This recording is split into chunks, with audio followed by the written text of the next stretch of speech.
जय हिंद दोस्तों, स्वागत है आप सभी का आपके अपने परिवार द लॉजिकल साइंस में। मैं हूं आलोक सिंह नातीस और आज के इस वीडियो सेशन में हम लोग डिस्कस करने वाले हैं group D 2018 shift wise science question discussion में 8 अक्टूबर के फर्स्ट शिफ्ट में पूछे गए सभी साइंस क्वेश्चन की। जी हाँ दोस्तों, इससे पीछे के वीडियो सेशन में हम लोगों ने 5 अक्टूबर के थर्ड शिफ्ट में जो क्वेश्चन पूछे गए थे उसको डिस्कस करा था। दोस्तों आज के इस सेशन में हम लोग 8 अक्टूबर के फर्स्ट शिफ्ट में जो साइंस क्वेश्चन आए हुए हैं उसकी बात करेंगे। साथ ही आपकी जानकारी के लिए बताना चाहूँगा कि आज के इस सेशन का जो भी क्वेश्चन है उसका PDF आपको कहाँ मिलेगा, ये हमारे टेलीग्राम ग्रुप से मिल जाएगा, जिसका लिंक मैंने नीचे डिस्क्रिप्शन में डाल दिया है, आप वहाँ से जाकर के ले सकते हैं। और हाँ, अगर आप में से कोई मित्र बचे हुए समय में साइंस न्यूमेरिकल को कंप्लीट रिवाइज करना चाहते हैं ग्रुप डी एग्जाम पर्पज से, तो आप जुड़ सकते हैं हमारे साथ इस साइंस न्यूमेरिकल रिवीजन बैच में, जो आपको कहाँ मिलेगा, द लॉजिकल साइंस एप्लीकेशन पे मिलेगा। और इस एप्लीकेशन का लिंक नीचे डिस्क्रिप्शन में दिया हुआ है, आप वहाँ से जा करके देख सकते हैं। साथ ही अगर आपको कोर्स से संबंधित किसी भी तरह की जानकारी चाहिए तो आप दिए गए नंबर पर कॉल या व्हाट्सएप कर सकते हैं। बहरहाल आइए अपने सेशन की शुरुआत करते हैं और चलते हैं पहले क्वेश्चन की तरफ। आपका जो पहला क्वेश्चन है आज के इस सेशन का, क्वेश्चन नंबर 1, क्या पूछा जा रहा है आपसे पूछा जा रहा है कि किरण 90 मीटर लंबे पुल में तैरती है एक छोर से दूसरे छोर तक और फिर वहां से वापस इसी सीधे पथ पर तैरकर 1 मिनट में 180 मीटर की दूरी तय करती है। किरण की औसत चाल ज्ञात करें। बताइए, ना सॉल्व होगा? आप कहेंगे गुरुजी आसानी से सॉल्व हो जाएगा। क्यों? क्योंकि क्वेश्चन में कुल दूरी कितना दिया हुआ है, तो आप कहेंगे कि गुरुजी किरण के द्वारा कुल डिस्टेंस जो है वो 180 मीटर तय किया जा रहा है। अच्छा, कितना समय में? तो आप कहेंगे कि गुरुजी ये 1 मिनट में ऐसा कारनामा कर रही है।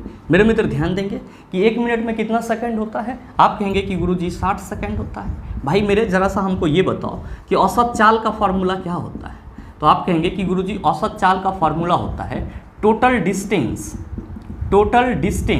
बटा टोटल टाइम, टोटल डिस्टेंस बटा टोटल टाइम। आपके क्वेश्चन में टोटल डिस्टेंस कितना है? 180 मीटर। टाइम कितना है? तो गुरुजी 60 सेकेंड। 60 दिया क्या होता है? तो आप कहेंगे गुरुजी 180 होता है। तो किरण की औसत चाल कितनी हो जाएगी? 3 मीटर पर सेकेंड। और आपका सही आंसर क्या होगा? आप कहेंगे गुरुजी option number B is the right answer of this question.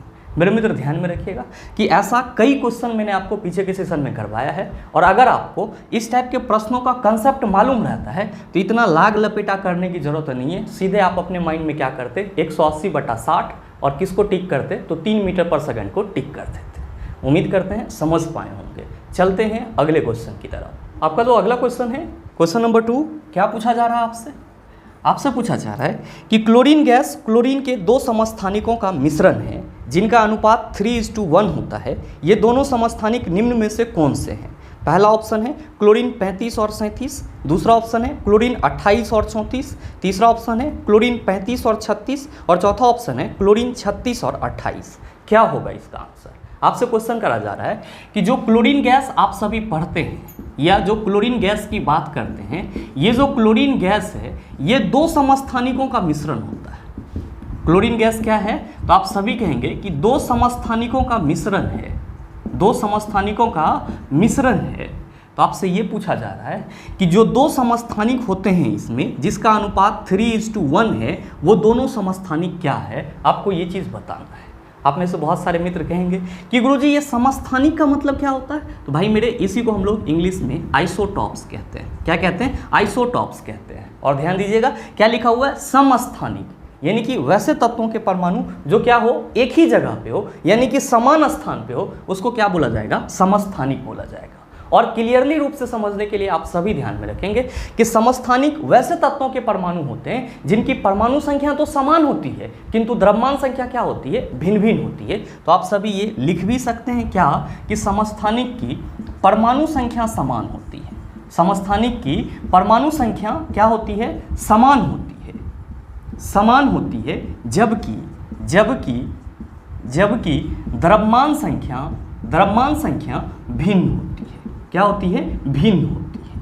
मेरे मित्र आपसे क्वेश्चन क्या करा जा रहा है? क्वेश्चन करा जा रहा है कि जो क्लोरीन गैस होता है, जो आप लोग Cl की बात करते हैं, ये क्लोरीन गैस 2 समस्थानिकों का मिश्रण होता है और दोनों ही समस्थानिकों का जो इस क्लोरीन गैस में अनुपात होता है वो 3:1 होता है। तो आपसे ये पूछा जा रहा है कि दोनों समस्थानिक कौन से हैं? तो मेरे मित्र आप सभी ध्यान में रखेंगे कि क्लोरीन के जो 2 समस्थानिक होते हैं वो होता है क्लोरीन 1735 और साथ ही साथ क्लोरीन 1737। क्या कहेंगे कि क्लोरीन के जो दो समस्थानिक हैं वो कौन कौन से हैं, तो क्लोरीन 1735 और क्लोरीन 1737। ध्यान में रखिएगा ये जो नीचे हैं ये परमाणु संख्या को बता रहा है और ऊपर वाला द्रव्यमान संख्या को बता रहा है, और यहाँ पे भी परमाणु संख्या को बता रहा है और ऊपर वाला क्या बता रहा है, द्रव्यमान संख्या को। ध्यान देंगे यहाँ पे आपने समस्थानिक के बारे में क्या एक्सप्लेन करा कि इसकी परमाणु संख्या समान होती है। देख लीजिए दोनों का परमाणु संख्या क्या है, समान है, लेकिन द्रव्यमान संख्या क्या है, अलग अलग है। तो मेरे मित्र आप सभी ध्यान में रखेंगे कि जो आपसे क्वेश्चन करा जा रहा है कि क्लोरीन गैस दो समस्थानिकों का मिश्रण होता है जिसमें दोनों ही समस्थानिकों का रेशियो 3:1 होता है, तो आप सभी ध्यान देंगे कि वो दोनों समस्थानिक आपका क्लोरीन 35 और 37 है, जिसमें जो आपका 3 भाग होता है वो कौन होता है, तो आप सभी ध्यान में रखेंगे कि 3 भाग जो है वो क्लोरीन 35 होता है और 1 भाग क्या होता है आपका, तो क्लोरीन 37 होता है। क्या होता है, क्लोरीन 35 3 भाग होता है इस क्लोरीन गैस में, और साथ ही साथ क्लोरीन 37 जो है वो क्या होता है, 1 भाग होता है। तो आपसे जो क्वेश्चन करा जा रहा है कि क्लोरीन गैस दो समस्थानिकों का मिश्रण होता है और दोनों ही समस्थानिकों का अनुपात 3:1 है, तो वो दोनों समस्थानिक क्या हैं, आप कहेंगे क्लोरीन 35 और 37 है। तो इस हिसाब से आपके इस क्वेश्चन का सही आंसर क्या होगा, आप कहेंगे गुरुजी option number A is the right answer of this question. मेरे मित्र ध्यान दीजिएगा, आपसे क्वेश्चन इस तरीके से भी पूछा जा सकता है। क्या पूछा जा सकता है, जैसे आप ये कह रहे हैं कि क्लोरीन गैस जो है वो दो समस्थानिक का मिश्रण है जिसमें दोनों समस्थानिक क्लोरीन 35 और क्लोरीन 37 है, तो आपसे क्वेश्चन करा जा सकता है कि क्लोरीन के दो समस्थानिक होते हैं क्लोरीन 1735 और क्लोरीन 1737, तो क्लोरीन गैस का औसत द्रव्यमान है, क्या होगा इसका आंसर। आप सभी यहाँ पे कंफ्यूज होना शुरू कर देते हैं कि इसका आप औसत द्रव्यमान कैसे निकालेंगे। तो मेरे मित्र आप सभी ध्यान देंगे कि आप सभी जो पढ़ते हैं कि गुरुजी क्लोरीन का एटॉमिक नंबर 17 होता है जबकि एटॉमिक मास 35.5 होता है, तो ये जो क्लोरीन का एटॉमिक मास 35.5 है ये क्या है, तो क्लोरीन का औसत द्रव्यमान है। क्या है, औसत द्रव्यमान है। तो जब भी आपसे क्वेश्चन पूछा जाए कि क्लोरीन के दो समस्थानिक होते हैं 1735 और 1737, तो क्लोरीन गैस का औसत परमाणु द्रव्यमान क्या होगा या क्लोरीन गैस का औसत द्रव्यमान क्या होगा, तब आप क्या कहेंगे 35.5। क्या कहेंगे 35.5। तो ये भी आपके लिए इंपॉर्टेंट है, आप इसका खास ख्याल रखेंगे। उम्मीद करते हैं समझ पाए होंगे। चलते हैं अगले क्वेश्चन की तरफ। आपका जो अगला क्वेश्चन है क्वेश्चन नंबर 3, क्या पूछा जा रहा है आपसे, आपसे पूछा जा रहा है कि अनबुझे चूने का आणविक सूत्र डैश है, बताइए ना सॉल्व होगा। आप सभी कहेंगे कि गुरुजी अनबुझा चूना की बात की जाएगी, कैल्शियम ऑक्साइड कहेंगे, बुझा हुआ चूना की बात की जाएगी, कैल्शियम हाइड्रोक्साइड कहेंगे। आपके पहले ऑप्शन में CaOH2 है, ये क्या है, आप कहेंगे गुरुजी बुझा हुआ चूना है, जिसको क्या बोला जाता है, स्लैग्ड लाइम भी बोला जाता है। आपका दूसरा ऑप्शन है CaCO3, इसी को हम लोग कैल्शियम कार्बोनेट कहते हैं, या फिर यही क्या है, तो आप कहते हैं कि गुरुजी ये संगमरमर का सूत्र होता है। आपका नेक्स्ट ऑप्शन है CaCl2, इसको हम लोग कैल्शियम क्लोराइड पढ़ते हैं, और आपका नेक्स्ट है CaO, जिसको हम लोग क्या कहते हैं, कैल्शियम ऑक्साइड, अनबुझा चूना, कली चूना और क्विक लाइम। तो आपसे जो क्वेश्चन करा जा रहा है उसका सीधा सीधा आंसर क्या होगा, आप कहेंगे ऑप्शन नंबर डी हो जाएगा। उम्मीद करते हैं समझ पाए होंगे। चलते हैं अगले क्वेश्चन की तरफ। आपका जो अगला क्वेश्चन है क्वेश्चन नंबर 4, क्या पूछा जा रहा है आपसे, आपसे पूछा जा रहा है कि गुरुत्व बल डैश के बीच आकर्षण बल द्वारा परिभाषित होता है। ऑप्शन दिया हुआ है 2 आवेशों, दूसरा ऑप्शन है 2 द्रव्यमानों, तीसरा ऑप्शन है 2 चुंबकों और चौथा ऑप्शन है एकाधिक द्रव्यमानों। क्या होगा इसका आंसर।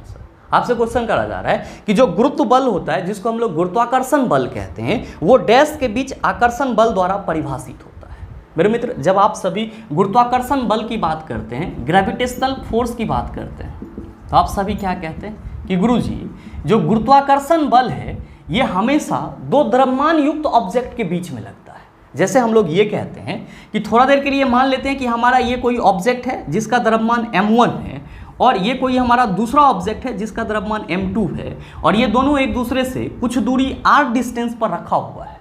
तो हम लोग क्या कहते हैं कि गुरुजी यहाँ पे जो इस दोनों के बीच में लगने वाला गुरुत्वाकर्षण बल होगा वो क्या होगा, तो आप कहेंगे दोनों के द्रव्यमान का जो गुणनफल है उसके समानुपाती होगा, जबकि इसके बीच के दूरी के वर्ग का व्युत्क्रमानुपाती होगा।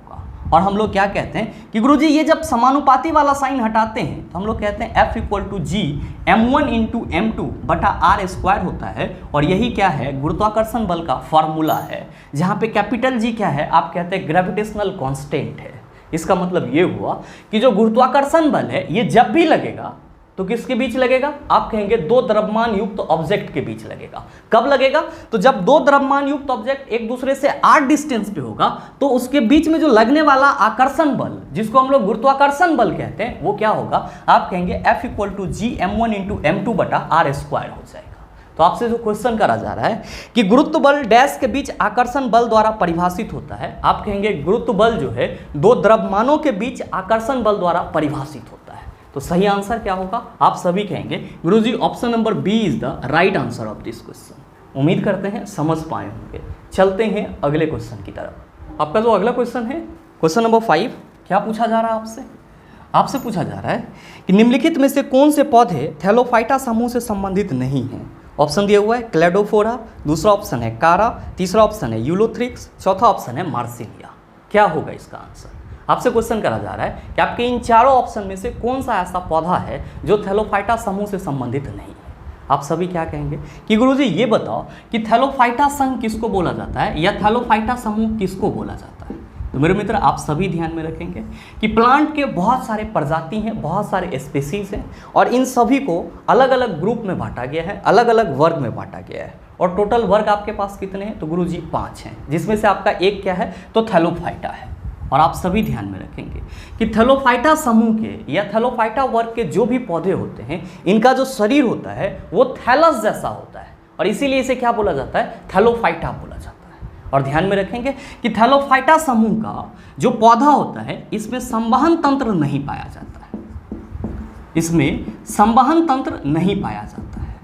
तो कोई भी आपसे पूछे कि थैलोफाइटा समूह क्या है तो आप क्या कहेंगे कि वैसा पौधा जिसका शरीर थैलस के रूप में होता है वो किस वर्ग के अंतर्गत आते हैं? थैलोफाइटा के अंतर्गत आते हैं, जिसमें क्या होता है? तो संवहन तंत्र नहीं पाया जाता है।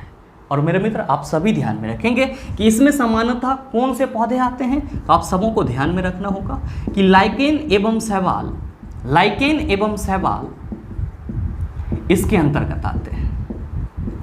लाइकेन एवं शैवाल किसके अंतर्गत आते हैं? तो आप सभी याद रखेंगे थैलोफाइटा समूह के अंतर्गत आते हैं। ध्यान दीजिएगा कि जब ये थैलोफाइटा समूह के अंतर्गत आता है तो जाहिर सी बात है कि लाइकेन और शैवाल दोनों में ही संवहन तंत्र क्या होगा? तो गुरुजी विकसित नहीं होगा। आप सभी ध्यान में रखेंगे कि अगर हम लोग शैवाल की बात करते हैं तो शैवाल तो आपके पास बहुत तरह के हैं। जैसे कि अगर हम लोग कुछ एग्जाम्पल की बात करें तो जो क्लेडोफोरा है, साथ ही साथ जो क्लेमाइडोमोनास है, क्लेमाइडोमोनस है, और साथ ही जो स्पाइरोगैरा है, साथ ही साथ जो यूलोथ्रिक्स है, साथ ही जो कारा है, ये सब के सब क्या कहलाते हैं? तो गुरुजी शैवाल कहलाते हैं। मेरे मित्र आप क्या कहेंगे कि गुरुजी जब आप ये कह रहे हैं कि लाइकेन और शैवाल जो है वो थैलोफाइटा समूह के अंतर्गत आते हैं और शैवाल के उदाहरण के रूप में क्लेडोफोरा, क्लेमाइडोमोनस, स्पाइरोगैरा, यूलोथ्रिक्स, कारा, इन सभी को हम लोग देख रहे हैं, तो जाहिर सी बात है कि ये सभी किसके अंतर्गत आएंगे? आप कहेंगे थैलोफाइटा के अंतर्गत आएंगे। मेरे मित्र आपसे क्वेश्चन क्या करा जा रहा है? क्वेश्चन करा जा रहा है कि निम्नलिखित में से कौन से पौधे थैलोफाइटा समूह से संबंधित नहीं है। आपको ये बताना है कि आपके ऑप्शन में कौन सा ऐसा पौधा है जो थैलोफाइटा समूह से संबंधित नहीं है।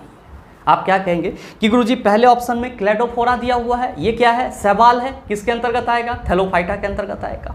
दूसरा ऑप्शन कारा, आप कहेंगे ये भी शैवाल है, किसके अंतर्गत आएगा? थैलोफाइटा के अंतर्गत आएगा।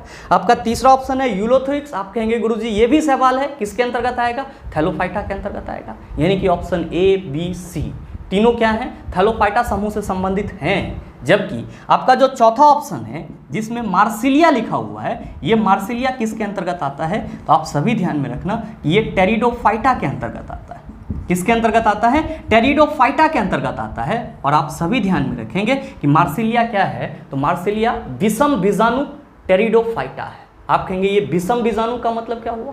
तो आप सभी ध्यान में रखेंगे कि वैसा पौधा जिसमें अलग अलग तरह के क्या होते हैं? बीजाणु उत्पन्न होते हैं, उसको क्या बोला जाता है? विषम बीजाणु बोला जाता है। और इस टाइप का जो प्लांट होता है उसे क्या बोला जाता है? विषम पादप बोला जाता है। तो मार्सिलिया जो है वो क्या कहलाता है? विषम पादप भी कहलाता है, या फिर इसी को हम लोग क्या कहते हैं? विषम बीजाणु टेरिडोफाइटा कहते हैं। तो आपसे जो क्वेश्चन करा जा रहा है उसका सीधा सीधा आंसर क्या होगा? आप कहेंगे गुरुजी ऑप्शन नंबर डी हो जाएगा। तो कोई भी आपसे पूछे कि थैलोफाइटा क्या है, आप क्या कहेंगे कि इस वर्ग के जो पौधे होते हैं उसका शरीर थैलस के जैसा होता है, इसीलिए इसे थैलोफाइटा बोला जाता है। इस वर्ग के पौधे में संवहन तंत्र विकसित नहीं होता है, यह संवहन तंत्र नहीं पाया जाता है। इसके अंतर्गत मुख्य रूप से लाइकेन और शैवाल आते हैं, और शैवाल के बहुत सारे एग्जाम्पल आपके पास लिखा हुआ है। अगर ये चीज़ आपके माइंड में रहेगा, मेरे ख्याल से इस टाइप के प्रश्न में आपको कोई दिक्कत नहीं होना चाहिए। उम्मीद करते हैं समझ पाए होंगे। बहरहाल चलते हैं अगले क्वेश्चन की तरफ। आपका जो अगला क्वेश्चन है क्वेश्चन नंबर 6, क्या पूछा जा रहा है आपसे? आपसे पूछा जा रहा है कि कार्य डैश का गुणनफल है। आप क्या कहेंगे कि गुरुजी कार्य जो है वो बल और विस्थापन का गुणनफल है। आपका ऑप्शन क्या दिया हुआ है? तो पहला ऑप्शन है ऊर्जा और आयतन, आप कहेंगे नहीं होगा सर। आपका दूसरा ऑप्शन है शक्ति और विस्थापन, आप कहेंगे नहीं होगा। क्या है? तो हम लोग कार्य के लिए कई बार फॉर्मूला पढ़े हैं कि W इक्वल टू क्या होता है, एफ एस होता है, जहाँ पे F क्या है, बल है, और S क्या है, तो गुरुजी बल की दिशा में विस्थापन। आपका तीसरा ऑप्शन है बल और वस्तु की दिशा में विस्थापन, आप कहेंगे गुरुजी तीसरा ऑप्शन भी नहीं होगा। क्यों? क्योंकि तीसरे ऑप्शन में कहा जा रहा है कि बल और वस्तु की दिशा में विस्थापन, इसका तो कोई मतलब ही नहीं निकलता है। यहाँ पे क्या होना चाहिए, बल और बल की दिशा में विस्थापन।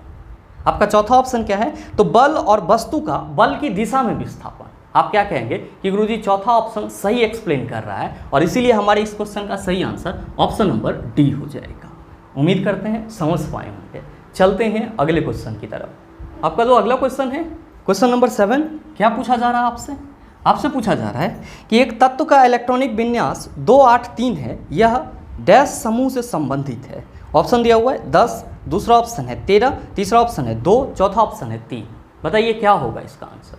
आपसे क्वेश्चन करा जा रहा है कि कोई तत्व है जिसका इलेक्ट्रॉनिक कन्फिग्रेशन 283 है, तो आपसे ये पूछा जा रहा है कि ये आवर्त सारणी के किस समूह से संबंधित होगा, यानी कि किस समूह में पाया जाएगा। आप क्या कहेंगे कि गुरुजी यहाँ पे जो इलेक्ट्रॉनिक कन्फिग्रेशन दिया हुआ है ये क्या है, कक्षा के आधार पे। चीज़ों को और स्पष्ट करने के लिए हम लोग क्या कर लेते हैं, तो इस इलेक्ट्रॉनिक कन्फिग्रेशन को सबसेल के रूप में लिख लेते हैं। आप क्या कहेंगे कि गुरुजी जब सबसेल के रूप में लिखा जाएगा तो ये हो जाएगा 1s2, 2s2, 2p6, 3s2 और साथ ही क्या हो जाएगा 3p1 हो जाएगा।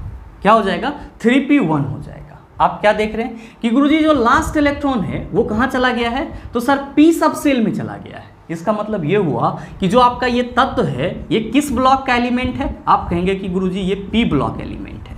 किसका है, p ब्लॉक एलिमेंट है। मेरे मित्र आप सबों को ये मालूम है कि किसी भी तत्व का जो आवर्त सारणी में समूह का निर्धारण किया जाता है वो किससे किया जाता है, तो आप कहते हैं कि गुरुजी उसके संयोजी इलेक्ट्रॉन से किया जाता है। संयोजी इलेक्ट्रॉन क्या होता है, तो गुरुजी किसी भी तत्व के बाह्यतम कक्षा में जितना इलेक्ट्रॉन उपस्थित होता है उसी को हम लोग संयोजी इलेक्ट्रॉन कहते हैं। आप क्या कहेंगे कि गुरुजी अगर हम लोग इस इलेक्ट्रॉनिक कन्फिग्रेशन को देखें तो पहले कक्षा में 2 इलेक्ट्रॉन गया, दूसरे में 8, तीसरे में कितना गया 3, तीसरा क्या है हमारा बाह्यतम कक्षा है, और बाह्यतम कक्षा में इलेक्ट्रॉन कितना उपस्थित है 3, तो इसका संयोजी इलेक्ट्रॉन कितना हो जाएगा, आप कहेंगे गुरुजी 3 होगा। बहुत सारे मित्रों के मन में आ रहा होगा कि गुरुजी तब ये वर्ग 3 में पाया जाएगा क्या, बिल्कुल नहीं सर। और इसी चीज़ को दूर करने के लिए मैंने यहाँ पे क्या करा है, सब सेल में भी इसका इलेक्ट्रॉनिक कन्फिग्रेशन लिख दिया है। और हमेशा ध्यान में रखेंगे कि जब हम लोग p ब्लॉक एलिमेंट के वर्ग की बात करते हैं, जब हम लोग किसके वर्ग की बात करते हैं, p ब्लॉक एलिमेंट के वर्ग की बात करते हैं, तो उसके संयोजी इलेक्ट्रॉन में 10 जोड़ देते हैं, तब क्या होता है हमारा समूह संख्या निकल जाता है। जैसे कि अभी जस्ट आपने क्या कहा कि गुरुजी ये जो हमारा तत्व है इसका संयोजी इलेक्ट्रॉन कितना है, संयोजी इलेक्ट्रॉन कितना है, तो गुरुजी 3 है। और आपने क्या कहा कि p ब्लॉक एलिमेंट जो होगा उसके संयोजी इलेक्ट्रॉन में 10 जोड़ देंगे तो वो क्या निकल जाएगा, आवर्त सारणी में वो किस समूह में होगा ये चीज़ निकल जाएगा। यानी कि संयोजी इलेक्ट्रॉन में जब आप 10 जोड़ेंगे किसके लिए, तो सर ये p ब्लॉक एलिमेंट है इसलिए, तो सर ये हो जाएगा 13। मतलब साफ है कि जिस तत्व के इलेक्ट्रॉनिक कन्फिग्रेशन आपके क्वेश्चन में दिया गया है वो आवर्त सारणी के समूह 13 में पाया जाएगा। और ये तत्व आपका कौन सा है, तो ये तत्व आपका एल्यूमिनियम है। ये तत्व आपका क्या है, एल्यूमिनियम है। और आप सबों ने कई दफ़ा याद करा होगा कि एल्यूमिनियम जो है वो वर्ग 13 का एलिमेंट है। तो भाई मेरे आपसे जो क्वेश्चन करा जा रहा है उसका सीधा सीधा आंसर क्या होगा, आप कहेंगे ऑप्शन नंबर बी हो जाएगा। हमेशा ध्यान में रखिएगा कि अगर p ब्लॉक एलिमेंट होगा तो उसका जो संयोजी इलेक्ट्रॉन होगा उसमें आप 10 जोड़ देंगे तो वही उस तत्व का क्या हो जाएगा, तो सर आवर्त सारणी में समूह संख्या हो जाएगा। उम्मीद करते हैं समझ पाए होंगे। चलते हैं अगले क्वेश्चन की तरफ। आपका जो अगला क्वेश्चन है क्वेश्चन नंबर 8, क्या पूछा जा रहा है आपसे? आपसे पूछा जा रहा है कि रूट टिप या शूट टिप में कौन सा उत्तक पाया जाता है। ऑप्शन दिया हुआ है सीप ट्यूब, एस्केलेन काइमा, फ्लोएम उत्तक, विभोजियोत्तक उत्तक। आप क्या कहेंगे कि गुरुजी प्लांट का जो रूट टिप और साथ ही साथ जो शूट टिप है ये दोनों ही क्या है, तो वृद्धि वाला क्षेत्र है। और आपने पीछे के सेशन में क्या बताया है कि प्लांट के वृद्धि वाले क्षेत्र में विभोजियोत्तक उत्तक पाए जाते हैं, यानी कि मेरिस्मेटिक टिश्यू पाए जाते हैं। तो आपसे क्वेश्चन क्या करा जा रहा है, क्वेश्चन करा जा रहा है कि रूट टिप या शूट टिप में कौन सा उत्तक पाया जाता है। आप कहेंगे रूट टिप और शूट टिप दोनों ही वृद्धि वाला क्षेत्र है, और जाहिर सी बात है कि यहाँ पे कौन सा उत्तक पाया जाएगा, आप कहेंगे विभोजियोत्तक उत्तक पाया जाएगा। तो सही आंसर क्या होगा, आप कहिएगा ऑप्शन नंबर डी हो जाएगा। बहुत सारे मित्रों के मन में आ रहा होगा कि गुरुजी ऑप्शन में तो सीप ट्यूब भी दिया हुआ है। भाई मेरे इसी को चालनी नलिकाएं कहते हैं, जो कि फ्लोएम का हिस्सा है। आप कहेंगे कि गुरुजी हमारे ऑप्शन में एस्केलेन काइमा दिया हुआ है। तो मेरे मित्र एस्केलेन काइमा क्या है, तो पौधे का सरल अस्थायी उत्तक है। और ये किस प्रकार का उत्तक है, तो गुरुजी ये निर्जीव उत्तक है। ये क्या होता है, बहुत ज़्यादा दृढ़ और कठोर होता है। किस वजह से, तो गुरुजी लिग्निन के उपस्थिति की वजह से। आप कहेंगे कि गुरुजी ऑप्शन में तो फ्लोएम उत्तक भी दिया हुआ है। तो मेरे मित्र पौधे का जो जाइलम और फ्लोएम होता है ये क्या कहलाता है, जटिल अस्थायी उत्तक कहलाता है। जहाँ पे जाइलम का काम क्या होता है, तो जल का संवहन करना, फ्लोएम का काम क्या होता है, तो भोजन और हार्मोन का संवहन करना। उम्मीद करते हैं समझ पाए होंगे। चलते हैं अगले क्वेश्चन की तरफ। आपका जो अगला क्वेश्चन है, क्वेश्चन नंबर 9, बड़ा ही आसान सा सवाल। आपसे पूछा जा रहा है कि डैश फूल की पत्तियां किसी बिलियन में अम्ल या क्षार की उपस्थिति का संकेत नहीं देती है। ऑप्शन दिया हुआ है पेटूनिया, जिरेनियम, तीसरा है हाइड्रेंजिया और आपका चौथा है चमेली। मेरे मित्र आपसे क्वेश्चन करा जा रहा है कि आपके इन चारों फूल में से कौन सा ऐसा फूल की पत्ती है जो किसी बिलियन में अम्ल या क्षार की उपस्थिति का संकेत नहीं देता है। आप कहेंगे गुरुजी ये कैसे सॉल्व होगा, तो मेरे मित्र यहाँ पे आपको एक छोटा सा बात ध्यान में रखना होगा कि अम्ल एवं क्षार सूचक के रूप में, अम्ल क्षार सूचक के रूप में, अम्ल क्षार सूचक के रूप में ध्यान में रखेंगे कि अम्ल क्षार सूचक जो है इसी को इंग्लिश में क्या बोला जाता है, एसिड बेस इंडिकेटर बोला जाता है। क्या बोला जाता है, एसिड बेस इंडिकेटर बोला जाता है। तो आप सभी ध्यान में रखेंगे कि अम्ल क्षार सूचक रूप में, अम्ल क्षार सूचक रूप में जिरेनियम, जिरेनियम, पेटूनिया एवं हाइड्रेंजिया, हाइड्रेंजिया के फूल की पत्ती का उपयोग किया जाता है या यूज किया जाता है। इसमें कहीं से कोई शक नहीं होना चाहिए कि एसिड बेस इंडिकेटर क्या होता है, अम्ल क्षार सूचक क्या होता है। क्यों, क्योंकि आप सबों को मालूम होगा कि अम्ल क्षार सूचक वैसा पदार्थ होता है जो किसी भी विलयन के अम्लता और क्षारीयता के बारे में जानकारी प्रदान करता है। और एसिड बेस इंडिकेटर का मेनली यूज क्या होता है, तो गुरुजी अम्ल और क्षार को पहचानना होता है। और आप सभी क्या ध्यान में रखेंगे कि अम्ल क्षार सूचक के रूप में जो फूल की पत्तियों का इस्तेमाल किया जाता है उसमें कौन कौन सा फूल होता है, तो आपका जिरेनियम होता है, पेटूनिया होता है और हाइड्रेंजिया होता है। यही आपका 3 ऐसा फूल है जिसके फूल की पत्ती का इस्तेमाल अम्ल क्षार सूचक के रूप में किया जाता है। आपसे क्वेश्चन क्या करा जा रहा है, क्वेश्चन करा जा रहा है कि डैश फूल की पत्तियां किसी विलयन में अम्ल या क्षार की उपस्थिति का संकेत नहीं देती है। मतलब आपके इन चारों ऑप्शन में से कौन सा ऐसा फूल की पत्ती होगी जो अम्ल क्षार सूचक के रूप में इस्तेमाल नहीं किया जाता है। तो आप क्या कहेंगे कि गुरुजी पहले ऑप्शन में पेटूनिया दिया हुआ है, इसका तो इस्तेमाल किया जाता है, लेकिन हमसे पूछा जा रहा है कि नहीं किया जाता है। यानी कि क्वेश्चन करा जा रहा है कि अम्ल क्षार की उपस्थिति का संकेत नहीं देती है। संकेत नहीं देती है मतलब क्या, जिसका इस्तेमाल नहीं किया जाता है। तो आपके पहले ऑप्शन में पेटूनिया है तो इसका तो इस्तेमाल किया जाता है। दूसरे ऑप्शन में जिरेनियम है, आप कहेंगे इसका भी इस्तेमाल किया जाता है। तीसरे ऑप्शन में हाइड्रेंजिया है, आप कहेंगे इसका भी इस्तेमाल किया जाता है। चमेली का इस्तेमाल नहीं किया जाता है। तो सही आंसर क्या हो जाएगा चला, आप कहेंगे option number D is the right answer of this question. बस आप ये छोटा सा बात अपने माइंड में रखिएगा, बाकी इस टाइप के प्रश्न में आपको कोई दिक्कत नहीं होगा। बहरहाल चलते हैं अगले क्वेश्चन की तरफ। आपका जो अगला क्वेश्चन है क्वेश्चन नंबर 10, बड़ा ही हलवा टाइप सवाल और कई दफ़ा मैंने पीछे के 2 सेशन में आपको बता दिया है। आपसे क्वेश्चन करा जा रहा है कि वे प्राणी जरायुज कहलाते हैं जो 2 या 2 से अधिक बराबर टुकड़ों में विभाजित हो जाते हैं। दूसरा ऑप्शन है अंडे देते हैं, तीसरा ऑप्शन है शरीर के क्षतिग्रस्त हिस्सों को आंशिक रूप से या पूरी तरह से वापस प्राप्त कर लेते हैं, और चौथा ऑप्शन है बच्चे को जन्म देते हैं। आप क्या कहेंगे कि गुरुजी आंख बंद करके हम लोग किसको टिक कर देंगे? ऑप्शन नंबर डी को टिक कर देंगे। क्यों? क्योंकि आपने पीछे के 2 सेशन में बताया है कि वैसे प्राणी जो अपने बच्चे को जन्म देने के लिए क्या करते हैं, पहले अंडा देते हैं, उसको क्या बोला जाता है? अंडज, जिसको हम लोग क्या कहते हैं? ओविपेरस इंग्लिश में। और वैसे प्राणी जो बच्चे को जन्म देते हैं उसको क्या बोला जाता है? विविपेरस, और इसी को हिंदी में क्या बोला जाता है? जरायुज बोला जाता है। उम्मीद करते हैं समझ पाए होंगे। चलते हैं अगले क्वेश्चन की तरफ। आपका जो अगला क्वेश्चन है क्वेश्चन नंबर 11, बड़ा ही हलवा टाइप सवाल सर। आपसे पूछा जा रहा है कि एक मजदूर 10 केजी का सामान भूमि से उठाकर 1.2 मीटर ऊपर अपने सिर पर रखता है, उसके द्वारा सामान पर किए गए काम की गणना करें। बताइए ना सॉल्व होगा? आप कहेंगे गुरुजी आसानी से सॉल्व हो जाएगा। फॉर्मूला क्या लगाना है? आप कहेंगे सर mgh लगाना है। क्वेश्चन में वस्तु का द्रव्यमान कितना है? 10 केजी। कितना ऊपर उठा करके सर पर रख रहा है? तो गुरुजी 1.2 मीटर, जी का वैल्यू 10 लेना है, पॉइंट हटाएंगे नीचे 10 होगा, ये कैंसिल हो जाएगा, 12 दहें 120 जूल। तो आप देख लीजिए कि आपके किस ऑप्शन में 120 जूल है। आप कहेंगे कि गुरुजी पहले ही ऑप्शन में है, तो बिल्कुल आपके इस क्वेश्चन का सही आंसर ऑप्शन नंबर ए हो जाएगा। बहरहाल चलते हैं अगले क्वेश्चन की तरफ। आपका जो अगला क्वेश्चन है क्वेश्चन नंबर 12, क्या पूछा जा रहा है आपसे? आपसे पूछा जा रहा है कि डैश पदार्थ का वह सबसे छोटा कण है जिसका स्वतंत्र अस्तित्व है। ऑप्शन दिया हुआ है परमाणु, दूसरा ऑप्शन है न्यूट्रॉन, तीसरा ऑप्शन है इलेक्ट्रॉन, चौथा ऑप्शन है अणु। क्या होगा इसका आंसर? आपसे क्वेश्चन करा जा रहा है कि आपके इन चारों ऑप्शन में से कौन सा पदार्थ का सबसे छोटा कण है जिसका स्वतंत्र अस्तित्व है। आप कहेंगे गुरुजी इसको हम लोग कैसे सॉल्व करेंगे? मेरे मित्र आसानी से सॉल्व कर सकते हैं।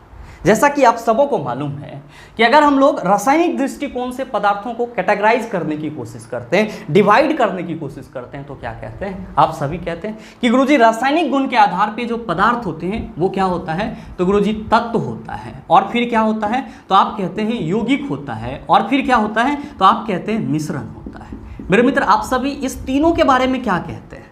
आप सभी कहते हैं कि गुरुजी तत्व और यौगिक दोनों ही जो हैं ये शुद्ध पदार्थ कहलाते हैं, प्योर मैटर कहलाते हैं, जबकि ये जो मिश्रण है ये क्या कहलाता है? अशुद्ध पदार्थ कहलाता है। क्या कहलाता है? अशुद्ध पदार्थ कहलाता है। और इसमें कहीं से कोई शक नहीं है कि आप सबों को ये मालूम न हो कि पदार्थ का जो सबसे छोटा कण होता है उसे क्या बोला जाता है? तो आप कहते हैं कि गुरुजी परमाणु बोला जाता है। मेरे मित्र एक्चुअली में जो आप ये कह रहे हो कि पदार्थ का सबसे छोटा कण परमाणु होता है, ये परमाणु किसका सबसे सूक्ष्मतम कण माना जाता है? तो गुरुजी तत्व का माना जाता है। तो आप सभी ध्यान में रखेंगे क्या कि तत्व का सूक्ष्मतम कण, तत्व का सूक्ष्मतम कण कौन सा होता है? तो आप कहेंगे कि गुरुजी तत्व का सूक्ष्मतम कण परमाणु होता है। कौन सा होता है? परमाणु, जिसको हम लोग इंग्लिश में क्या कहते हैं? एटम कहते हैं। और हम सभी क्या कहते हैं कि गुरुजी जितने भी पदार्थ होते हैं वे सब के सब किससे मिलके बने होते हैं? तो आप कहते हैं कि गुरुजी तत्व से मिलके बने होते हैं। भाई यौगिक है तो यौगिक केकरा से बनेगा? तो आप कहेंगे 2 या 2 से अधिक तत्वों को जब एक दूसरे के साथ अभिक्रिया करवाया जाएगा तब यौगिक बनेगा।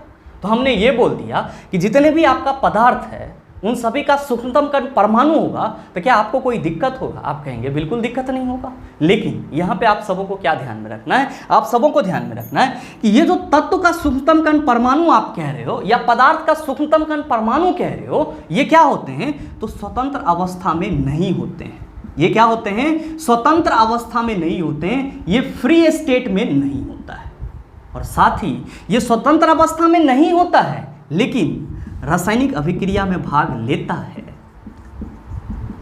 लेकिन रासायनिक अभिक्रिया में भाग लेता है।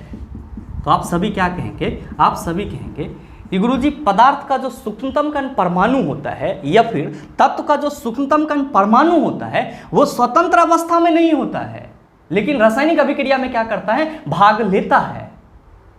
और साथ ही जब हम लोग बात करते हैं यौगिक के सूक्ष्मतम कण की तो हम लोग क्या कहते हैं कि गुरुजी यौगिक का जो सूक्ष्मतम कण है, यौगिक का जो सूक्ष्मतम कण है वो क्या है? तो अणु है, जिसको हम लोग क्या कहते हैं? मॉलिक्यूल्स कहते हैं। और ये मॉलिक्यूल्स क्या होता है? तो गुरुजी ये स्वतंत्र अवस्था में होता है।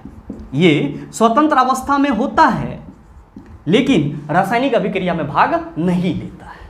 तो आपसे जो क्वेश्चन करा जा रहा है कि डैश पदार्थ का वह सबसे छोटा कण है जिसका स्वतंत्र अस्तित्व है। मेरे मित्र आप क्या कह रहे हैं कि गुरुजी तत्व का सूक्ष्मतम कण परमाणु है और इसका स्वतंत्र अस्तित्व नहीं है, यानी कि यह स्वतंत्र अवस्था में नहीं रहता है, जबकि यौगिक का सूक्ष्मतम कण अणु है, ये क्या होता है, स्वतंत्र अवस्था में होता है, लेकिन रासायनिक अभिक्रिया में भाग नहीं लेता है। तो हम ये कह सकते हैं कि पदार्थ का सूक्ष्मतम कण जो अणु है वो क्या होता है, तो गुरुजी स्वतंत्र अवस्था में होता है, यानी कि इसका स्वतंत्र अस्तित्व होता है, लेकिन ये रासायनिक अभिक्रिया में भाग नहीं लेता है। तो जो क्वेश्चन करा जा रहा है उसका सीधा सीधा आंसर क्या होगा, आप कहेंगे ऑप्शन नंबर डी हो जाएगा। बहुत सारे मित्रों के मन में चल रहा होगा कि गुरुजी हमारे ऑप्शन में तो न्यूट्रॉन और इलेक्ट्रॉन भी दिया हुआ है, तो ये क्या होता है। तो मेरे मित्र आप सभी ध्यान में रखेंगे कि किसी भी परमाणु का जो उप परमाणु कण होता है या कोई भी जो एटम है वो 3 मौलिक कण से मिलकर बने होते हैं, इलेक्ट्रॉन, प्रोटॉन और न्यूट्रॉन। तो आप सभी से जब भी ये क्वेश्चन पूछा जाए कि जरा सा ये बताओ कि इलेक्ट्रॉन, प्रोटॉन और न्यूट्रॉन क्या है, तो आप कहेंगे परमाणु के फंडामेंटल पार्टिकल्स हैं, यानी कि परमाणु के मौलिक कण हैं या इसी से परमाणु मिलकर बना हुआ है। ध्यान में रखेंगे, इसी को परमाणु का उप परमाणु कण भी बोला जाता है। तो आपसे क्वेश्चन ये भी पूछा जाता है कि निम्नलिखित में से परमाणु के उप परमाणु कण हैं, सब एटॉमिक पार्टिकल्स हैं, तो भी आप किसका नाम लेंगे, इलेक्ट्रॉन, प्रोटॉन और न्यूट्रॉन का नाम लेंगे। क्वेश्चन पूछा जाएगा कि पदार्थ का सूक्ष्मतम कण जिसका स्वतंत्र अस्तित्व नहीं होता है, आप कहेंगे परमाणु, और पदार्थ का सूक्ष्मतम कण जिसका स्वतंत्र अस्तित्व होता है, आप कहेंगे अणु। क्वेश्चन अगर ये पूछा जाए कि पदार्थ का सूक्ष्मतम कण जिसका स्वतंत्र अस्तित्व नहीं होता है लेकिन रासायनिक अभिक्रिया में पार्टिसिपेट करता है, भाग लेता है, आप क्या कहेंगे कि गुरुजी परमाणु। और अगर क्वेश्चन ये पूछा जाए कि पदार्थ का वह सूक्ष्मतम कण जो स्वतंत्र अस्तित्व में होता है या स्वतंत्र अवस्था में रहता है लेकिन रासायनिक अभिक्रिया में भाग नहीं लेता है, उसको क्या बोला जाएगा, आप कहेंगे अणु बोला जाएगा। उम्मीद करते हैं समझ पाए होंगे। चलते हैं अगले क्वेश्चन की तरफ। आपका जो अगला क्वेश्चन है, क्वेश्चन नंबर 13, क्या पूछा जा रहा है आपसे, आपसे पूछा जा रहा है कि एक लड़का 10 किलोमीटर पर आवर की गति से दौड़ रहा है, उसे 50 मीटर लंबाई वाले वर्गाकार पार्क का एक चक्कर लगाने में कितना समय लगेगा। बताइए, ना सॉल्व होगा, आप कहेंगे गुरुजी आसानी से सॉल्व हो जाएगा। ध्यान दीजिएगा, क्वेश्चन करा जा रहा है कि कोई वर्गाकार पार्क है, मान लीजिए कि ये वर्गाकार पार्क है, ठीक है, जिसकी भुजा की लंबाई कितनी है, 50 मीटर। तो जाहिर सी बात है वर्गाकार पार्क की बात कर रहे हैं, तो ये भुजा भी कितना होगा, 50 मीटर, ये भी कितना होगा, 50 मीटर, ये भी कितना होगा, 50 मीटर। क्या कहा जा रहा है कि कोई लड़का है जो इस वर्गाकार पार्क का क्या कर रहा है, चक्कर लगा रहा है। किस स्पीड से, तो गुरुजी ये जो लड़का है वो चक्कर लगा रहा है 10 किलोमीटर पर आवर की स्पीड से। तो आपसे ये क्वेश्चन करा जा रहा है कि एक चक्कर लगाने में इसके द्वारा कितना समय लिया जाएगा, ये चीज़ आपको बताना है। यानी कि स्पीड अगर इसका 10 किलोमीटर पर आवर है तो t इक्वल टू वाट, ये चीज़ आपको बताना है। आप क्या कहेंगे कि गुरुजी हम लोगों को मालूम है कि स्पीड इक्वल टू फॉर्मूला होता है डिस्टेंस बटा टाइम, और हम लोग क्या कहते हैं कि गुरुजी अगर हम लोग क्रॉस मल्टीप्लिकेशन करें तो st इक्वल टू डी हो जाएगा, और t इक्वल टू क्या होता है, d बटा s। मेरे मित्र, ये फॉर्मूला मैं निकालने के लिए आपको बताना चाह रहा था कि जो आपका टाइम है वो क्या होता है, तो गुरुजी दूरी और चाल दोनों का अनुपात होता है। आप क्या कहेंगे, क्वेश्चन में खाली चाल दिया हुआ है, हमको क्या निकालना होगा, दूरी। दूरी क्या होगा, तो आप कहेंगे चक्करबाज लगाएगा तो सर ऐसे ऐसे और ऐसे यहाँ तक आएगा तो एक चक्कर होगा। आई चारों तरफ क्या है, तो आप कहेंगे कि गुरुजी ये तो वर्ग के परिधि ना हो जाएगा, ये क्या हो जाएगा, सॉरी वर्ग का परिमाप हो जाएगा। ये चारों भुजा क्या हो जाएगा, आप कहेंगे कि गुरुजी जब इस पे चक्कर लगाया जाएगा तो चारों भुजा का जो टोटल होगा, सम होगा, वो क्या कहलाएगा, वर्ग का परिमाप। वर्ग का परिमाप क्या होता है, 4 इंटू ए, जहाँ पे ए क्या है, तो आप कहते हैं वर्ग का एक साइड है, तो एक साइड कितना है, 50 मीटर। तो हम लोग क्या कह सकते हैं कि 4 इंटू 50 हो जाएगा, ये कितना हो जाएगा, आप कहिएगा 200 मीटर।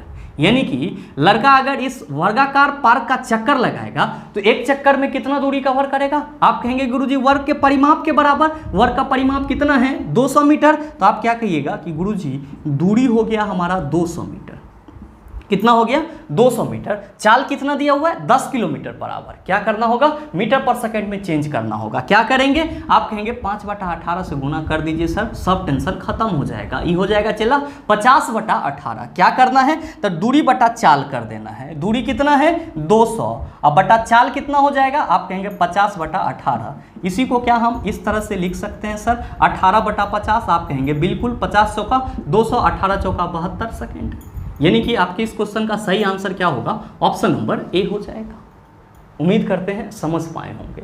चलते हैं अगले क्वेश्चन की तरफ। आपका जो अगला क्वेश्चन है, क्वेश्चन नंबर 14, क्या पूछा जा रहा है आपसे, आपसे पूछा जा रहा है कि जब किसी वस्तु की चाल ध्वनि की चाल से अधिक हो जाती है तो इसे डैश चाल पर यात्रा करना कहा जाता है, ऑप्शन दिया हुआ है अपसरब, दूसरा ऑप्शन है परासरब, तीसरा ऑप्शन है पराध्वनिक और चौथा ऑप्शन है ध्वनिक। क्या होगा इसका आंसर? आपसे क्वेश्चन करा जा रहा है कि जब किसी वस्तु की चाल ध्वनि की चाल से अधिक हो जाती है तब इसे डैश चाल पर यात्रा करना कहा जाता है। आप कहेंगे गुरुजी इसको कैसे सॉल्व करेंगे? तो मेरे मित्र यहाँ पे आपको मैक संख्या का कंसेप्ट समझना होगा। आप कहेंगे ये मैक संख्या क्या होता है? तो मेरे मित्र आप सभी ध्यान में रखेंगे कि जब हम लोग मैक संख्या की बात करते हैं तो हम लोग क्या कहते हैं? हम सभी कहते हैं कि माध्यम में पिंड की चाल, माध्यम में पिंड की चाल, पिंड की चाल बोले तो वस्तु की चाल, अब बटा माध्यम में ध्वनि की चाल, माध्यम में ध्वनि की चाल का जो अनुपात होता है इसी को क्या बोला जाता है? मैक संख्या बोला जाता है।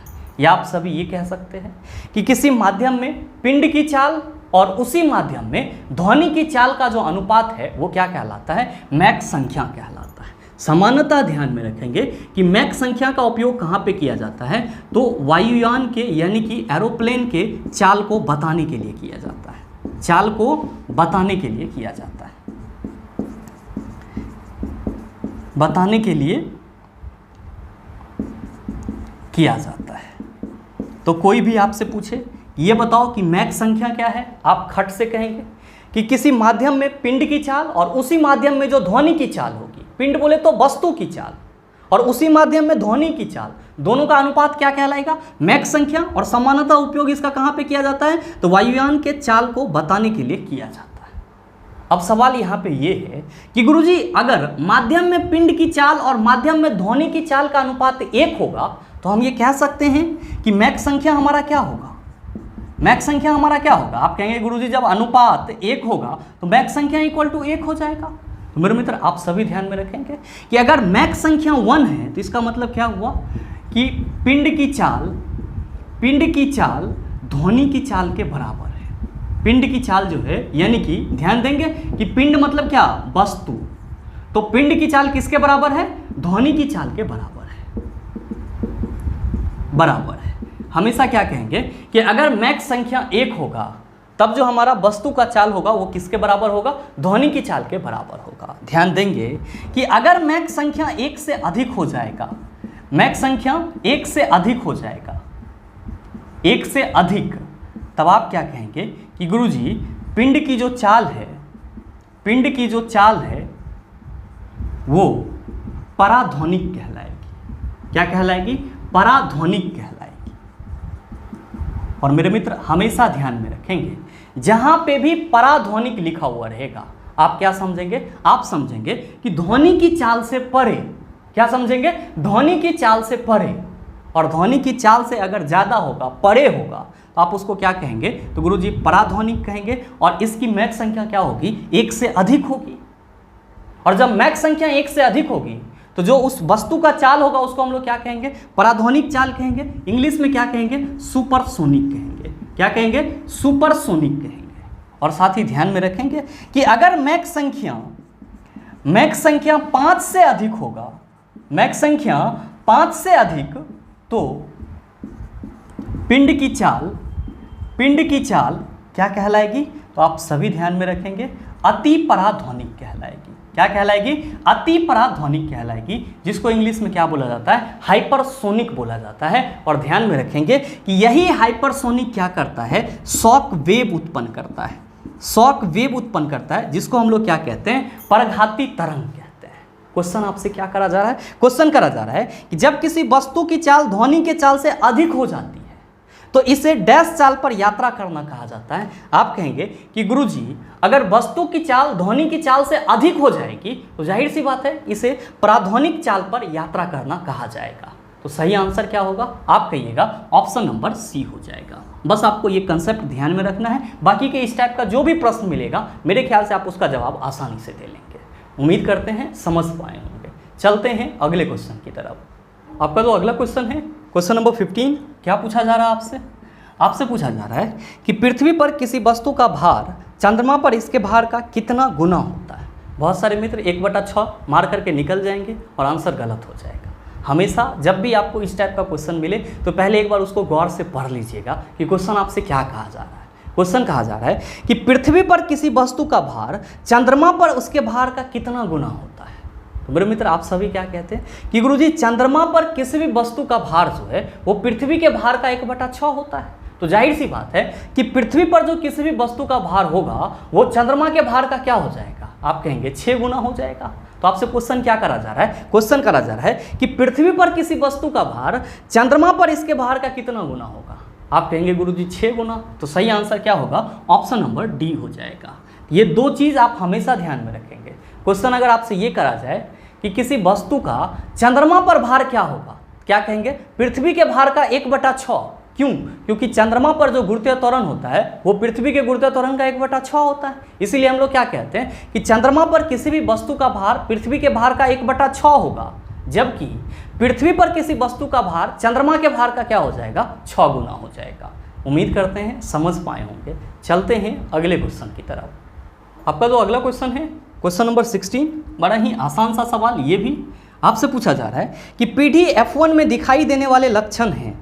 ऑप्शन दिया हुआ है मिश्रित लक्षण, दूसरा ऑप्शन है प्रबलता, तीसरा ऑप्शन है प्रबल और परिसारी, चौथा ऑप्शन है प्रतिसारी। क्या होगा इसका आंसर, आपसे क्वेश्चन करा जा रहा है कि पीढ़ी F1 में दिखाई देने वाले लक्षण हैं। मेरे मित्र आप सभी क्या कहते हैं कि गुरुजी F1 पीढ़ी के जितने भी पौधे थे उन सभी में प्रबलता से कौन सा गुण दिखाई पड़ता है, तो आप कहते हैं लंबेपन का गुण दिखाई पड़ता है। मतलब साफ है कि जो आपसे क्वेश्चन करा जा रहा है कि पीढ़ी F1 में दिखाई देने वाले लक्षण क्या हैं, तो आप कहेंगे प्रबलता। तो सही आंसर क्या होगा, ऑप्शन नंबर बी हो जाएगा। बहुत सारे मित्रों के मन में घूम रहा होगा कि गुरुजी ये F1 पीढ़ी क्या है। तो मेरे मित्र ध्यान में रखेंगे कि जेनेटिक्स को समझने के लिए, अनुवांशिक को समझने के लिए मेंडल ने बहुत सारा क्या करा था, प्रयोग करा था। और मेंडल ने जो अपना प्रयोग करा था वो बेसिकली किस पे करा था, मटर के पौधे पे करा था। तो मेंडल ने क्या करा कि 2 विपरीत गुण वाले पौधा लिया, एक लंबा पौधा और दूसरा बौना पौधा, और इसका उन्होंने क्या करवा दिया, तो परागन करवाया। तो मेंडल ने जब 2 विपरीत गुण वाले पौधा यानी कि एक लंबा और एक बौना पौधा का परागन करवाया एक दूसरे के साथ, तो इससे क्या मिला, तो गुरुजी इससे बीज उत्पन्न हुआ। और ये जो बीज था इससे जो पौधा तैयार हुआ, इस बीज से जो पौधा तैयार हुआ उसमें ज्यादातर पौधे क्या थे, लंबे पौधे थे। ज्यादातर पौधे क्या थे, लंबे पौधे थे। जबकि यहाँ पे परागन किसके बीच में करवाया गया था, तो लंबा और बौना पौधा के बीच में करवाया गया था। तो कहीं ना कहीं ये जो लंबेपन वाला गुण था वो बौनापन पर क्या था, भारी था। यानी कि लंबेपन का जो गुण है वो प्रबलता से दिखाई पड़ रहा था। और साथ ही मेंडल ने ये जो आपका परागन करवाया उसके बाद जो बीज से पौधा प्राप्त हुआ, इसको उन्होंने क्या बोला, तो उसको उन्होंने F1 संतति बोला। क्या बोला, इसको पहला जनरेशन बोला। और इसको किससे इंडिकेट किया गया, F1 से इंडिकेट किया गया। तो मेंडल का जो प्रयोग था उसमें जो F1 संतति था यानी कि जो फर्स्ट जनरेशन का पौधा था उसमें जो लंबाई का गुण था या लंबेपन का प्रॉपर्टीज था वो बहुत ही प्रबलता से या स्पष्ट रूप से दिखाई पड़ रहा था। इसीलिए हम लोग यहाँ पे क्या कहते हैं कि पीढ़ी F1 में दिखाई देने वाले लक्षण क्या थे, प्रबल थे। यानी कि बहुत ही ज़्यादा मजबूत था और बहुत ही ज़्यादा ये स्पष्ट थी कि कहीं ना कहीं इस लंबेपन और बौनेपन के परागन में जो बौनेपन का प्रॉपर्टीज है उस पर भारी कौन पड़ रहा है, तो लंबेपन वाला प्रॉपर्टीज भारी पड़ रहा है। उम्मीद करते हैं समझ पाए होंगे। चलते हैं अगले क्वेश्चन की तरफ। आपका जो अगला क्वेश्चन है क्वेश्चन नंबर 17, क्या पूछा जा रहा है आपसे, आपसे पूछा जा रहा है कि डैश कार्य कहलाता है। क्या कहेंगे, बल और विस्थापन का गुणनफल कार्य कहलाता है। इसीलिए सही आंसर क्या होगा, ऑप्शन नंबर ए हो जाएगा। ध्यान दीजिएगा, दूसरे ऑप्शन में द्रव्यमान गुना त्वरण, क्या कहेंगे, MA, और इसी को क्या बोला जाएगा, आप कहिएगा बल बोला जाएगा। क्यों, क्योंकि बल के लिए फॉर्मूला क्या होता है, चला F = MA होता है। तो क्वेश्चन ऑप्शन बी में आपका द्रव्यमान गुना त्वरण है, तो आप क्या कहेंगे कि गुरुजी वो बल के लिए फॉर्मूला है। आपका तीसरा ऑप्शन क्या है, लंबाई गुना चौड़ाई, क्या कहिएगा कि गुरुजी ये तो क्षेत्रफल हो जाएगा। आपका चौथा ऑप्शन है द्रव्यमान गुना आयतन, कोनो फार्मूले नहीं होता है। उम्मीद करते हैं समझ पाए होंगे। चलते हैं अगले क्वेश्चन की तरफ। आपका जो अगला क्वेश्चन है क्वेश्चन नंबर 18, बड़ा ही आसान सा सवाल आपसे पूछा जा रहा है कि डैश एक असंतृप्त हाइड्रोकार्बन है। आप क्या कहते हैं कि गुरुजी जब हम लोग हाइड्रोकार्बन की बात करते हैं, किसकी बात करते हैं, हाइड्रोकार्बन की बात करते हैं, तो क्या कहते हैं कि वैसा कंपाउंड जो हाइड्रोजन और कार्बन से मिलकर बना होता है उसी को हाइड्रोकार्बन बोला जाता है। और सामान्यतः हाइड्रोकार्बन जो होते हैं वो दो प्रकार के होते हैं। एक होता है संतृप्त हाइड्रोकार्बन जिसको हम लोग सैचुरेटेड हाइड्रोकार्बन कहते हैं, दूसरा होता है असंतृप्त हाइड्रोकार्बन जिसको हम लोग क्या कहते हैं, अनसैचुरेटेड हाइड्रोकार्बन कहते हैं। संतृप्त हाइड्रोकार्बन के अंतर्गत एल्केन आ जाता है, जबकि असंतृप्त हाइड्रोकार्बन के अंतर्गत कौन आ जाता है, तो आप कहते हैं कि गुरुजी एल्कीन और एल्काइन आ जाता है। कौन आ जाता है, एल्कीन और एल्काइन आ जाता है। तो मेरे मित्र आपके ऑप्शन में एल्केन के जितने भी कंपाउंड होंगे सबके सब संतृप्त कहलाएंगे, एल्केन के कंपाउंड को छोड़ करके बाकी जो भी होंगे वो असंतृप्त कहलाएंगे। देख लीजिए कि आपका ऑप्शन क्या है। तो पहला ऑप्शन है ब्यूटेन, आप कहेंगे एल्केन समूह का कंपाउंड है। दूसरा है हेक्सेन, आप कहेंगे गुरुजी ये भी एल्केन समूह का कंपाउंड है। तीसरा है बेंजीन, आप कहेंगे कि गुरुजी इसका फॉर्मूला तो C6H6 होता है और ये क्या है, एरोमेटिक कंपाउंड है। और आपका चौथा ऑप्शन है सर पेंटेन, आप कहेंगे गुरुजी ये भी एल्केन ग्रुप का कंपाउंड है। मतलब क्या हुआ कि जो बेंजीन है वो क्या है, आपका असंतृप्त हाइड्रोकार्बन है, जबकि आपका जो ब्यूटेन है, हेक्सेन है, पेंटेन है, ये क्या है, संतृप्त हाइड्रोकार्बन है। तो सही आंसर आप कहेंगे ऑप्शन नंबर सी हो जाएगा। उम्मीद करते हैं समझ पाए होंगे। चलते हैं अगले क्वेश्चन की तरफ। आपका जो अगला क्वेश्चन है क्वेश्चन नंबर 19, क्या पूछा जा रहा है आपसे? आपसे पूछा जा रहा है कि एक विद्युत गैजेट द्वारा 10 मिनट में 0.6 एम्पियर की धारा खींची जाती है, परिपथ के माध्यम से प्रवाहित होने वाले विद्युत आवेश की मात्रा ज्ञात कीजिए। बताइए ना बनेगा? आप कहेंगे गुरुजी आसानी से बन जाएगा, काहे चिल्ला। तो आपसे पूछा जा रहा है कि परिपथ से खींचे जाने वाली आवेश की मात्रा ज्ञात करें, जबकि टाइम कितना दिया हुआ है, तो गुरुजी टाइम दिया हुआ है 10 मिनट। विद्युत धारा कितना है, तो गुरुजी आई दिया हुआ है 0.6 एम्पियर। क्या पूछा जा रहा है, क्यू पूछा जा रहा है। आप क्या कहेंगे कि गुरुजी Q इक्वल टू फॉर्मूला होता है IT। क्या फॉर्मूला होता है, IT। ध्यान देंगे I कितना है 0.6 एम्पियर, टाइम कितना है गुरुजी 10 मिनट। क्या करना होगा, सेकेंड में चेंज करना होगा। 60 गुना 10 कितना हो जाएगा 600। तो लीजिए इसको गुना कीजिए, पॉइंट हटा के नीचे 10, E0 इसके साथ कैंसिल, 60 छा के कितना होगा, 6 छा के 36, 360 कूलम। तो आप देख लीजिए कि किस ऑप्शन में 360 कूलम है। आप कहेंगे कि गुरुजी ऑप्शन नंबर सी में है, तो बिल्कुल सही आंसर क्या होगा, ऑप्शन नंबर सी हो जाएगा। उम्मीद करते हैं समझ पाए होंगे। चलते हैं अगले क्वेश्चन की तरफ। आपका जो अगला क्वेश्चन है क्वेश्चन नंबर 20, क्या पूछा जा रहा है आपसे? आपसे पूछा जा रहा है कि विभवांतर को मापने के लिए डैश उपकरण का उपयोग किया जाता है। पहला ऑप्शन है अमीटर, दूसरा ऑप्शन है गैल्वेनोमीटर, तीसरा ऑप्शन है विभव मापी, चौथा ऑप्शन है वोल्ट मीटर। क्या होगा इसका आंसर?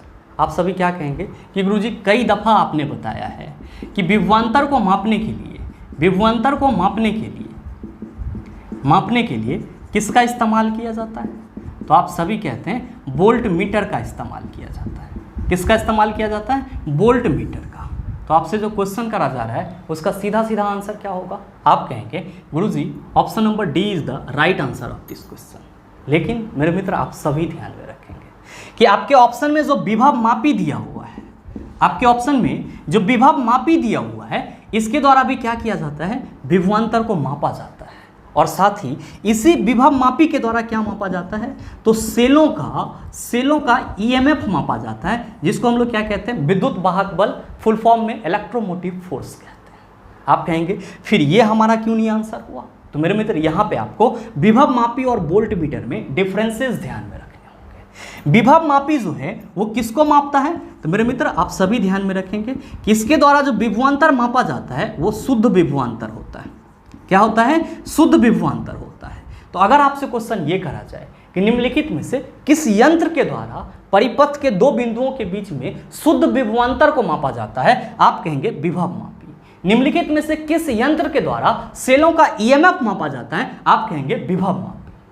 और साथ ही आप सभी ध्यान में रखेंगे कि वोल्ट मीटर जो है ये जो विभवांतर मापता है इसमें क्या रहती है, अशुद्धि रहती है, यानी कि पूर्ण रूप से शुद्ध नहीं होता है। तो there is a big differences between potentiometer and volt meter is that ये जो है ये क्या करता है, तो शुद्ध विभवांतर मापता है, जबकि ये पूर्ण रूप से शुद्ध विभवांतर नहीं मापता है। तो आप ये डिफरेंसेस लिख लेंगे कि ये पूर्ण रूप से शुद्ध विभवांतर नहीं मापता है। मतलब क्या हुआ कि वोल्ट मीटर के द्वारा जो विभवांतर मापा जाता है उसमें कुछ ना कुछ त्रुटि रह जाती है, जबकि विभव मापी के द्वारा जो विभवांतर मापा जाता है उसमें कोई त्रुटि नहीं रहती है। तो ध्यान देंगे कि जब आपसे क्वेश्चन ये पूछा जाए कि निम्नलिखित में से शुद्ध विभवांतर मापा जाता है, तो आप कहेंगे विभव मापी, विभवांतर मापा जाता है तो आप कहेंगे वोल्ट मीटर।